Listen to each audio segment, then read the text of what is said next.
Hey everyone, how's it going? So rosemary, the plant, is one of the most effective ingredients that I found to help grow out your hair. So if you're looking for something that's a little bit more holistic, more natural, and then in the long term doesn't just temporarily fix your hair, but actually grows it out, regrows hair, makes it shiny, just puts it back into a natural, healthy state, rosemary is for you. Okay, so before we get into it, if you are into really natural DIY hair care and skincare, consider subscribing and hitting the post notifications so you can keep up with all of the new videos. Okay, right here I have my rosemary tea. Now what I do is I take the fresh rosemary plant, and it's okay if it's a little bit older or if it's dry rosemary. So say if you can't find the fresh plant, I know some of you told me that you had a hard time finding it, you can use the dry rosemary for this too. It's gonna work really well. What I do is I like to wait for the plant to get a little bit more darker in color. So I wait for it to dry out. So as you could tell, it looks a little bit darker green. And then once I do that, I put it in a pot of water.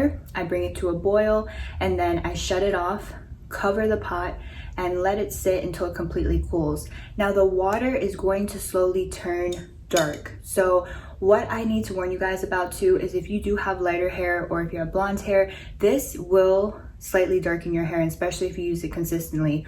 Also too, if you have a white tub, make sure to rinse the water because it does stain a little bit. So it's like a natural hair dye almost, kind of like as if you were to use black tea in your hair. So what I suggest to do is to make a large batch of the rosemary tea, and make sure though when you are storing it to store it in a airtight container like mason jars or some type of like drink container. If you're going to use it right away, you can just store it outside for about 2 to 3 days, but after that it's not going to be as fresh and it won't work as well. So I really suggest if you do make a large batch to put it in your fridge. It can transfer a little bit the color of the tea. So my suggestion is to use it before as a hair rinse. Now the reason why is because I feel like to dry hair, when you rinse this, it kind of revives the hair and it sticks better. It's like the first thing your hair drinks up. It's almost like it's drinking a holistic tea before you shampoo and condition.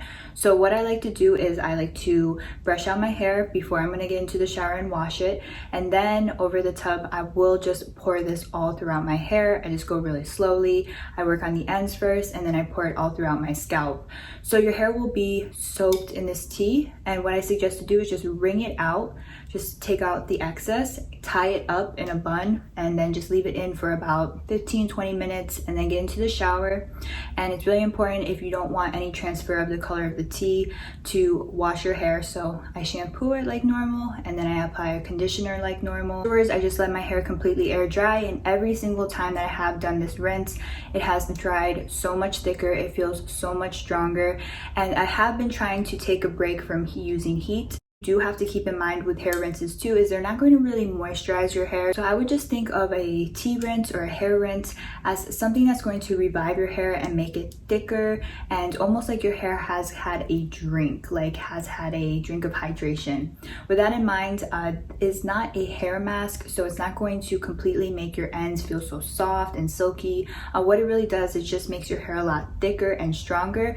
And if you're losing a lot of hair, have a lot of hair shreddage, breakage, it will help to slowly repair this. If you do really want to revive your hair and you're trying to grow it out without cutting it, to do this hair rinse at least once a week. You can store it and do it twice or every single time that you wash your hair. But realistically, if you do it at least once a week consistently for a few months, you will see that your hair is growing in a lot thicker, and then it's a lot more full. If you're trying to just maintain the length of your hair, I would do it about twice a month.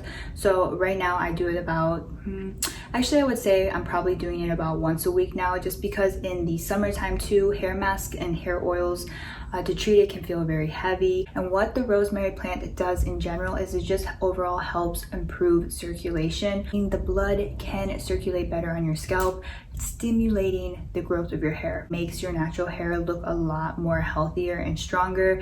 I used to rely a lot on, you know, my hair was so dead, and then I would have to like put a curling iron through it to make it look more, you know, alive or straighten it out. And with that, I just try to take a break from heat now, just because heat is so damaging. It does break your hair and physically like destroy your hair. So what you want to do is you want to sometimes take a break from heat and make sure that your hair is healthy and that you're taking care of it. So the rosemary water is a really good thing to do when you're taking a break from heat and you just want to wear your natural hair. I did want to just lightly touch upon the rice water rinse and what would be like the difference between rosemary tea or hair tea rinses versus like rice water rinse. So the rice water method is really good if you want to strengthen your hair for a short period of time.